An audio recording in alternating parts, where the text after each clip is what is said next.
हठीला यात्री या घोंसले से निकला पक्षी, उनका नाम है इब्न बतूता।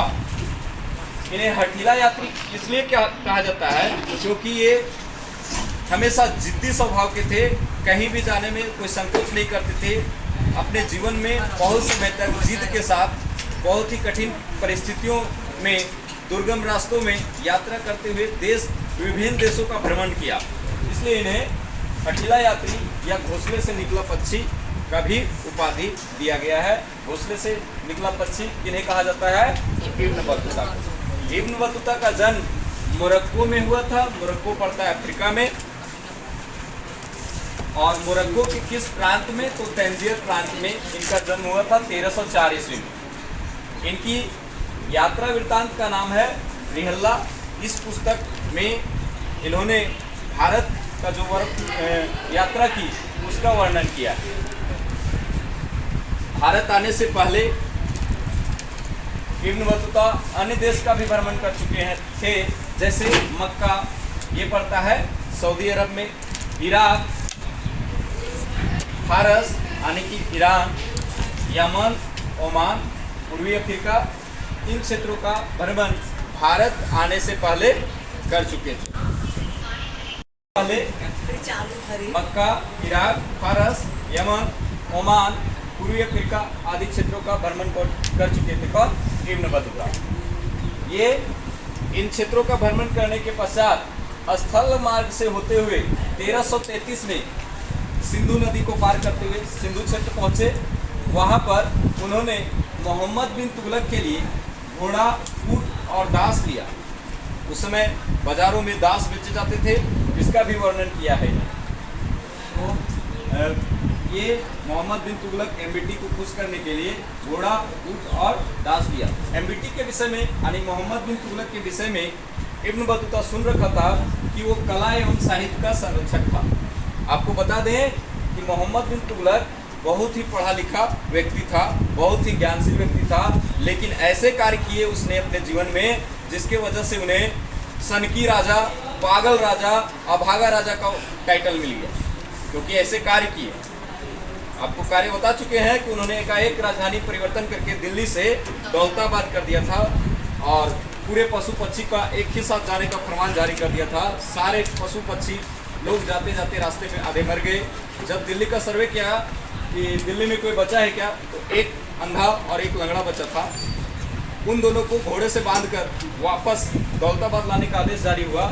जब दौलताबाद दोनों को ले जा गया घोड़े में बांधकर, तो एक हाथ और एक टांग ही पहुंच पाया। तो ऐसा राजा था। प्रत्येक दिन एक व्यक्ति को, एक गरीब व्यक्ति को अमीर बनाता था और प्रत्येक दिन एक व्यक्ति को मौत की सजा देता। ऐसा था एमबीटी। वो एक बार खुद को 21 वेद की सजा भी दिया था।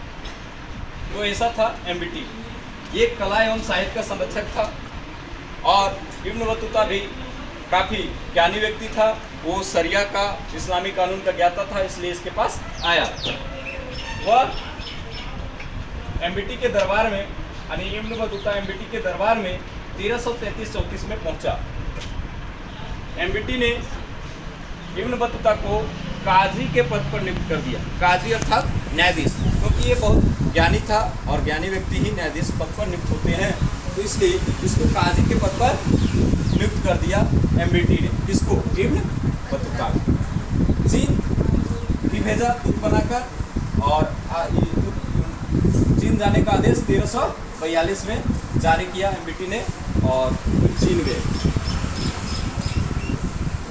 काजी बनने के बाद, जब काजी बने, न्यायाधीश बने, उसके बाद ये बहुत से क्षेत्रों का भ्रमण किया, बहुत से क्षेत्र गए। एमबीटी ने इन्हें बहुत से जगह भेजा, जैसे मालाबार, मालदीव, भारत के साउथ साइड है मालाबार, और भारत के दक्षिण में ये मालदीव पड़ता है, दक्षिण पश्चिम में बंगाल, असम, श्रीलंका, सुमात्रा, चीन, इन क्षेत्रों में काजी बनकर गए। यहाँ ध्यान देने योग्य बात यह है कि 18 महीनों तक लगातार मालदीव में काजी के पद पर रहे। यहाँ से ऑब्जेक्ट है इब्न बतूता। तो मालदीव उन्होंने वतन वापसी का इरादा बनाया 1347 में। इससे पहले एमबीटी और इब्न बतूता में मतभेद भी हो गया था। तो वतन वापसी का इरादा 1347 में बनाया। उन्होंने अपने यात्रा वृत्तांत में आने वाली समस्या का जिक्र किया है कि उनके यात्रा वृत्तांत में कौन कौन सी समस्याएं आई। तो वो समस्या आने वाली जो मुख्य समस्या थी वो लुटेरों का, रास्ते में लूट लिए जाया करते थे। एक बार जिक्र करते हैं कि वे आ रहे थे अपने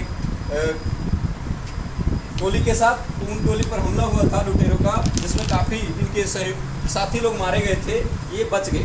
तो लुटेरों का जिक्र करते हैं। और चूँकि पैदल चलना आसान कार्य नहीं है, तो इस दौरान स्वास्थ्य खराब भी हो जाया करता था और लोग मारे जाते थे, क्योंकि उस तरह चिकित्सा व्यवस्था उस समय नहीं थी। तो खराब व्यवस्था का, स्वास्थ्य का भी जिक्र करते हैं।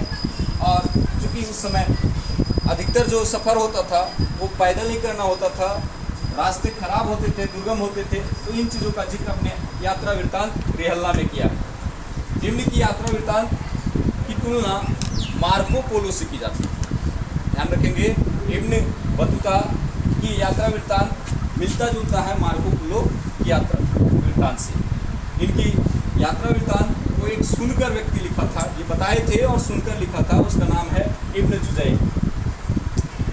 ये भारत आए तो दो ऐसी चीज़ों को देखा जो अपरिचित लगा, मतलब ऐसी चीज़ें और कहीं नहीं देखे थे। एक था नारियल का फल और दूसरा था पान का पत्ता। तो नारियल के फल की तुलना इन्होंने मानव के सिर से किया। जिसका मानव का सिर कठोर होता है, उस प्रकार से ये नारियल फल होता है, उसमें भी आँख वगैरह देखते होंगे, नारियल का फल इस टाइप का जैसे मानव में आँख होता है। और पान के पौधे की तुलना अंगूर लता से, अंगूर का लता से, दोनों की तुलना किया।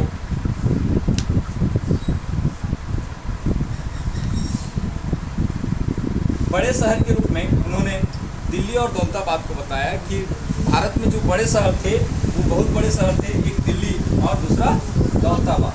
दिल्ली की विशेषता क्या थी कि दिल्ली की विशेषता के विषय में बताते हैं कि दिल्ली सबसे बड़ा शहर था। उस समय दिल्ली जो था सबसे बड़ा शहर था। यहाँ की सड़कें एकदम चौड़ी हुआ करती थी और यह पूरी तरह से भीड़ भाड़ वाला इलाका हुआ करता था। यहाँ के बाज़ारों में दास भी बेचे जाया करते थे, दास गुलाम बेचे जाया करते थे। मतलब यहाँ के बाज़ारों में छोटी से छोटी और बड़ी से बड़ी चीज़ मिल जाया करती थी बड़ा आसानी से। यह क्षेत्र कला और संस्कृति का दिखाई पड़ता था इस क्षेत्र में। और यहाँ वस्तुओं से भरा पड़ा बाजार था, रंगीन वस्तुओं से भरा पड़ा बाजार था। दिल्ली को चुनौती देने वाला एकमात्र क्षेत्र कि अगर दिल्ली बाजार को कोई टक्कर देने वाला क्षेत्र था तो वो दौलताबाद था। यहाँ दिल्ली के आसपास के इलाके में अगर कोई सबसे बड़ा दरवाज़ा था तो वो बंदायूं का दरवाज़ा था। ये बताते हैं अपने यात्रा वृत्तांत रेहल्ला में कि यहाँ से विदेशों में बहुत से कपड़ों की मांग थी। तो कौन सी कपड़ों की मांग थी? सूती कपड़े की मांग थी, रेशम कपड़े की मांग और मलमल, महीन मलमल, जरी, साटन, ये जो वस्त्र थे इनके बहुत ही मांग थे। इन्होंने अपने वृत्तांत में व्यापारियों को प्रोत्साहित करने के लिए कि व्यापारी लोग अपना कार्य ठीक से करें, इसके लिए इन्होंने जिक्र किया कि यहाँ पर सराय और विश्राम गृह का भी निर्माण किया जाता था व्यापारियों के लिए। जो व्यापारी जा रहे हैं तो लंबा दिन सफ़र करना होता था ना, पहले उस तरह गाड़ी की सुविधा नहीं थी, तो बीच रास्ते में सराय का निर्माण शासक करवाते थे। शासक सराय का निर्माण करवाते थे। सराय क्या होता है? ऐसा जगह जहाँ पर रहने खाने पीने का प्रबंध हो, ठहरने का प्रबंध हो, खाने पीने सब कुछ का हो, ताकि अब जा रहा है तो बीच बीच कुछ फल खरीदना हो, सब्जी खरीदना हो, अनाज खरीदना हो तो चाहिए ना ऐसा जगह। तो ये ऐसा होता। और विश्राम गृह केवल ठहरने के लिए जो बनाया जाता था, तो विश्राम गृह वहाँ पर और सुविधाएँ नहीं मिल पाती। इन जगहों पर थोड़ी बहुत सुविधाएँ मिल जाती, जैसे तबीयत ठीक नहीं तो थोड़ी सी दवा का भी इन जगहों पर इंतजाम हो जाएगा। तब पूरी यात्रा वृत्तांत के दौरान भारत में भारत की सबसे ज़्यादा जो अनूठी और अद्वितीय व्यवस्था देखा, मतलब ऐसी व्यवस्था कहीं और नहीं है, अद्वितीय ऐसा व्यवस्था कहीं और नहीं है, वो था डाक व्यवस्था। भारत का सबसे अनूठा व्यवस्था था, मतलब अनोखा व्यवस्था, ऐसा और कहीं व्यवस्था नहीं था, उसका नाम था डाक व्यवस्था। यहाँ पर दो प्रकार के डाक व्यवस्था का वर्णन इन्होंने अपनी पुस्तक में किया है। एक पैदल डाक व्यवस्था, दूसरा अश्व डाक व्यवस्था। पैदल डाक व्यवस्था को हम लोग दावा के नाम से जानते हैं और अश्व डाक व्यवस्था को उलूक नाम से जानते हैं, जिसकी चर्चा हम अगले क्लास में करेंगे। मुल्तान क्षेत्रों का मक्का, इराक, फारस, यमन, ओमान का यात्रा करके भारत पहुंच रहे थे तो मुल्तान पहुंचे। मुल्तान जो अभी वर्तमान पाकिस्तान के जो पंजाब प्रांत है उसमें है मुल्तान। तो वहाँ के गवर्नर को किशमिश, बादाम, दास और घोड़ा भेंट किया। कोई और इसमें दिक्कत समझ में आया? कहीं दिक्कत हो तो बताइए, कंटिन्यू रहने